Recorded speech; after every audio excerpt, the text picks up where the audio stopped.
नमस्कार विद्यार्थी मित्रांनो, मी Vaibhav Patil the art of English world या यूट्यूबवरती आपले सर्वांचे आज स्वागत करतो. तर आज आपण स्कॉलरशिपविषयी स्कॉलरशिपचा कधी लागणार आहे या विषयावर आज आपण बोलणार आहोत.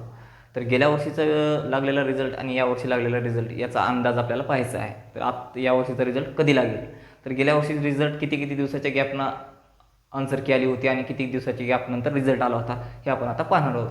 तर पहिला आपण गेल्या वर्षी काय काय घटना घडल्या त्या घटनाक्रम पाहू आणि त्यानंतर आपण यावर्षी कसा काय घटनाक्रम अंदाजित असेल त्याचं पाहू. तर आपण गेल्या वर्षी स्कॉलरशिप परीक्षा 12/2/2023ला म्हणजे 12 फेब्रुवारी 2023ला झालेली होती. तर पेपर झाल्यानंतर 6 दिवसानंतर अंतरिम उत्तर सूची आली होती. अंतरिम उत्तर सूची म्हणजे काय, तात्पुरती. तर तात्पुरती कधी आली होती? 17/2/2023 म्हणजे 17 फेब्रुवारी 2023ला म्हणजे पेपर झाल्यानंतर 5 दिवसानंतर 6 दिवसानंतर पेपर झाल्यानंतर 6 दिवसानंतर आली होती. आणि त्यासाठी आपल्याला आक्षेप घेण्यासाठी किती दिवसाचा कालावधी दिला होता त्याने? तब्बल 7 दिवसाचा.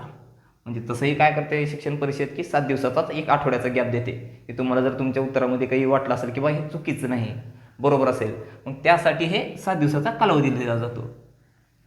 त्यानंतर काय, अंतरिम नंतर काय ते अंतिम म्हणजे फायनल आन्सर की येते. फायनल आन्सर की कधी आली होती आपली? 15 दिवसानंतर, तब्बल 15 दिवसानंतर.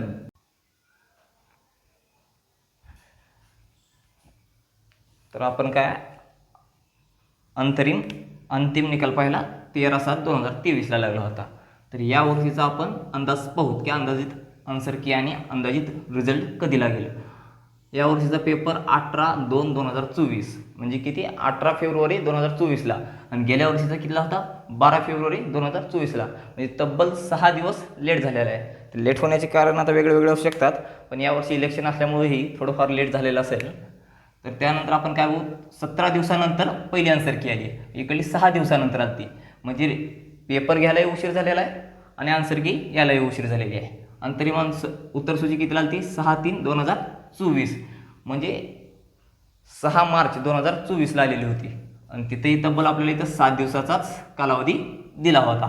तर अंतिम उत्तर सूची अजून यायची आहे. त्याचा अंदाज काय होऊ शकतो आपण की इथला अंदाज गेला 15 दिवस, पण इथं कसं झालेलं आहे, जास्त दिवस लेट झालेला आहे, त्यामुळं आपण बी काळ वाढवून घेतला. इथं 15 दिवस असतील तर इथं 26 दिवस लागू शकतील असा आपला अंदाज आहे. तर 13/3/2024 9 ते 12 एप्रिलला अंतिम उत्तर सूची येऊ शकते या वर्षीची. किती? 9 ते 12 एप्रिलला. त्यानंतर काय, अंतरिम निकाल म्हणजे अंतिम निकाल लागू शकतो. तर अंतरिम निकाल किती? 65 दिवसानंतर. आणि इकडला किती? 50 दिवसानंतर लागला होता. म्हणजे 15 दिवसाचा असाही गॅप झालेला आहे. तर इथं अंतरिम निकालाची काय तारीख होऊ शकते? 10 जून ते 17 जून या 2 दिवसादरम्यान अंतरिम निकाल लागू शकतो. ओके. अंतरिम निकालानंतर 17 दिवसाचा आपण अंदाज घेऊन 17 दिवसानंतर अंतिम निकाल लागू शकतो. इथं किती? 60 दिवस लागले होते. इथंही असाही उशीर झाल्यामुळं आपण अंतिम निकालाची तारीख काय ठेवली? 17/8 ते 25/8 म्हणजे ऑगस्ट. किती? 17 ऑगस्ट ते 25 ऑगस्ट या दरम्यान स्कॉलरशिपचा फायनल रिझल्ट येऊ शकतो. म्हणजे त्याच्या अंतिम याद्या येऊ शकतात.